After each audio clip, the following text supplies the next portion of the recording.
The birth of the legend. The story begins in the dark pine forests of southern New Jersey, a place known as the Pine Barrens. In the early 1700s, this wild land was feared by many. Thick trees, endless swamps, and strange sounds at night gave it a reputation for being cursed. Among the settlers of this land lived a woman named Mother Leeds.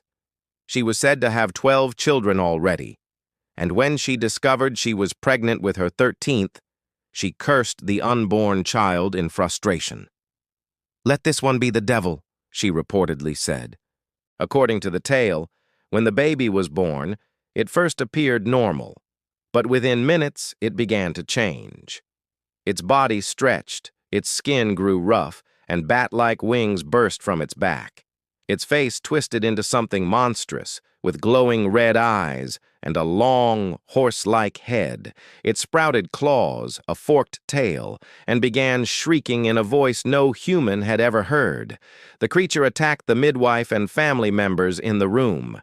Then it flew up the chimney and disappeared into the dark night sky of the Pine Barrens. From that night forward, locals claimed the cursed child roamed the forests. They said it slaughtered animals, terrorized travelers, and screeched so loudly that even the bravest men refused to walk alone in the woods. This was the beginning of the legend of the Jersey Devil, a creature born of anger, fear, and superstition.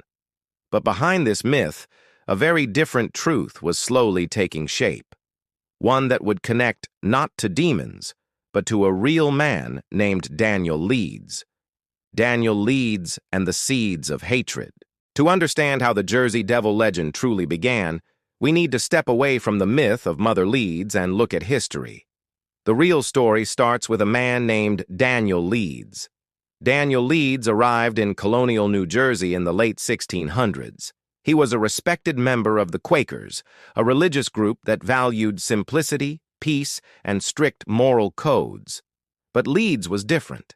He was curious about science, astronomy, and mathematics, subjects that many in his community considered dangerous or ungodly. Leeds published almanacs, books that included calendars, weather predictions, and even astrological symbols. At the time, astrology was viewed as suspicious, even satanic. The Quaker community condemned his writings, accusing him of spreading unholy knowledge. The more Leeds defended himself, the harsher the attacks grew. His neighbors called him evil, and pamphlets were spread labeling his work as the devil's teachings. What had started as a man's interest in science soon became the root of a reputation that would haunt his family for generations. Daniel Leeds eventually left the Quakers and joined the Church of England, deepening the divide. To his enemies, this was proof that he had betrayed his people. His family name became poisoned. In the eyes of his critics, the Leeds family were no longer trusted colonists.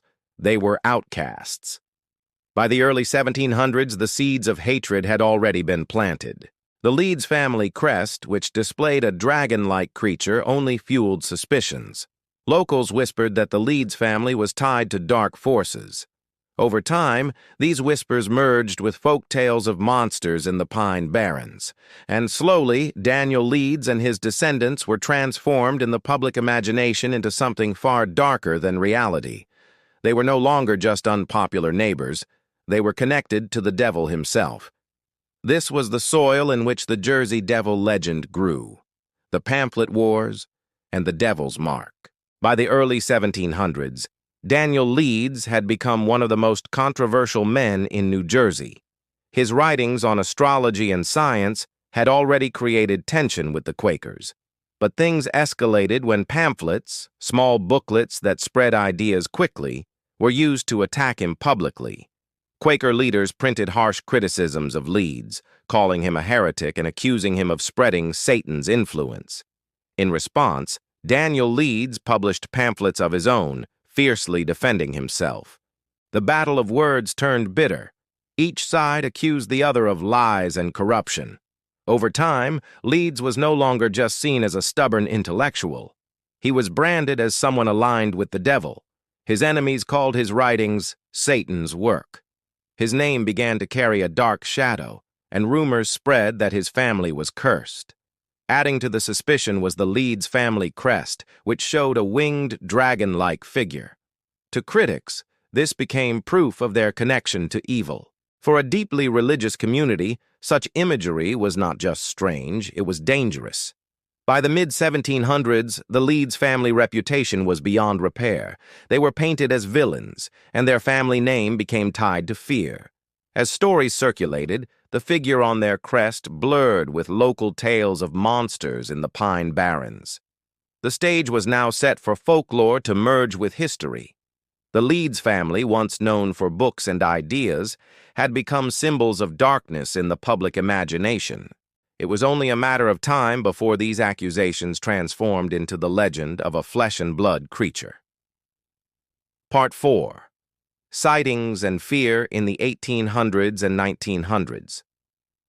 By the 1800s, the story of the Leeds Devil, now called the Jersey Devil, had spread far beyond the Pine Barrens. Locals spoke of strange cries at night, the sound of wings flapping in the dark, and livestock found dead with no clear cause. Farmers blamed the devil for lost chickens, sheep, and even cows. Sightings became more detailed. Witnesses described a creature with a horse-like head, long wings, clawed hands, and glowing red eyes. Some swore they saw it fly between the trees. Others claimed it left strange hoof prints in the snow, prints that seemed to appear and disappear without explanation. In the early 1900s, fear reached its peak. In January of 1909, newspapers across New Jersey and Pennsylvania reported hundreds of sightings within just 1 week. Schools closed, workers stayed home, and police carried weapons, believing the devil might strike at any moment. Stories described the creature attacking trolleys, chasing cars, and even confronting people in their own yards. Some claimed bullets could not harm it. Panic gripped entire towns.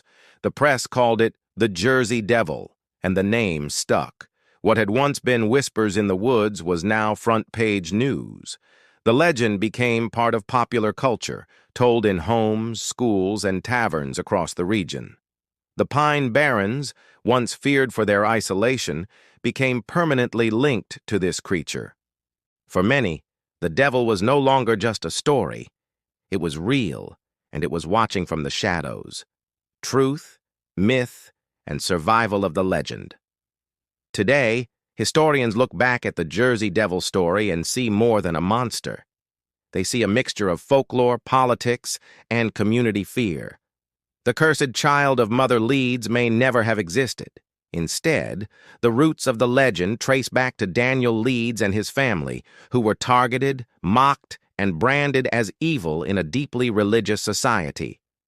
Their dragon-like family crest, their interest in science, and their opposition to Quaker leaders all worked together to shape a myth that survived for centuries. The Panic of 1909 shows how powerful storytelling can be. A few newspaper reports turned into mass hysteria, with hundreds convinced they had seen the devil. Fear spread faster than facts, and the legend became locked into American folklore. Modern researchers suggest that sightings may have been misidentified animals, cranes, owls, or even runaway exotic pets. Others argue it was simply a social panic, where fear created illusions. Still, many locals insist the Jersey Devil is real, passing down stories from one generation to the next. Even today, the Pine Barrens carry the weight of mystery.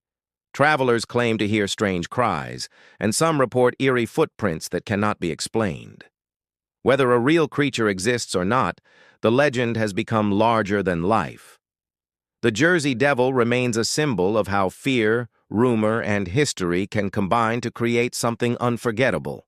What began as hatred for one family became one of America's most enduring monsters, a story that refuses to die.